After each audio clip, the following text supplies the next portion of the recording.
Tidak hanya Ardhito dan Nia Ramadhani, sebelumnya seorang penyanyi dangdut berinisial V dan suaminya ditangkap Satuan Reserse Narkoba Polres Metro Jakarta Selatan. Polisi menangkap keduanya usai pesta sabu di rumahnya kawasan Jati Sampurna, Bekasi, Jawa Barat.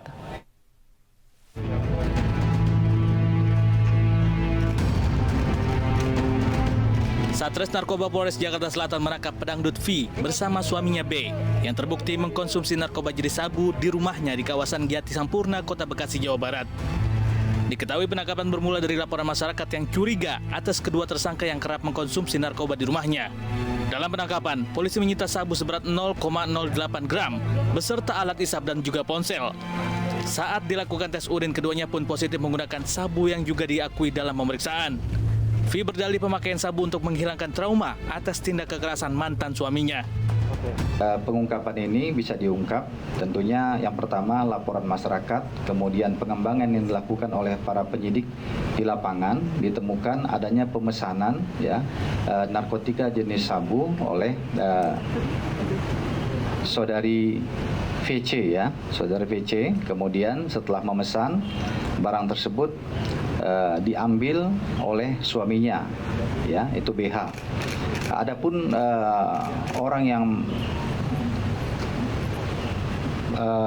mensuplai ataupun yang dipesan, katakanlah sebagai bandarnya ini kita sudah mengetahui inisialnya.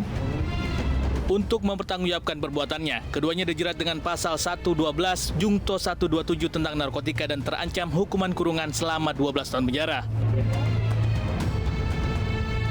Sementara pesinetron Naufal Samudra diamankan di kediaman orang tuanya di kawasan Ragunan, Jakarta. Saat ditangkap, Naufal tengah bersama kekasihnya sesama artis, Dinda Kirana. Namun Dinda tidak turut diamankan. Menurut polisi, Naufal ditangkap terkait kasus dugaan penyalahgunaan narkotika sintetis jenis LSD. Polisi menetapkan status Naufal sebagai saksi dan melakukan rehabilitasi terhadap dirinya di rumah sakit ketergantungan obat. Diketahui penangkapan Naufal terkait narkoba bukan kali pertama. Naufal pernah berurusan dengan polisi dalam kasus yang sama pada April 2020 lalu. Berdasarkan hasil pemeriksaan, polisi menetapkan pesinetron muda Bobby Joseph sebagai tersangka dalam kasus narkoba. Tak hanya sebagai pemakai, Bobby ternyata juga menjadi perantara dalam peredaran narkoba jenis gorila. Bobby menggunakan akun media sosial untuk menampung pesanannya. Sebelumnya, Bobby ditangkap saat bertransaksi narkoba jenis sabu di kawasan Kalideres, Jakarta Barat. Polisi menyita sabu seberat 0,49 gram, alat isap, dan 2 ponsel. Polisi memburu seorang bandar berinisial J yang diduga memasok narkoba kepada Bobby. Artis Rizky Nazar juga harus berurusan dengan polisi lantaran ketahuan mengkonsumsi ganja. Diketahui Rizky membeli barang haram tersebut untuk konsumsi pribadi lantaran dirinya tidak bisa tidur dan mengalami insomnia.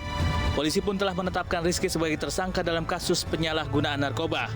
Dalam kasus ini, Rizky dikenakan pasal 127 ayat 1 Undang-Undang Nomor 35 Tahun 2009 tentang narkotika dengan ancaman hukuman 4 tahun penjara.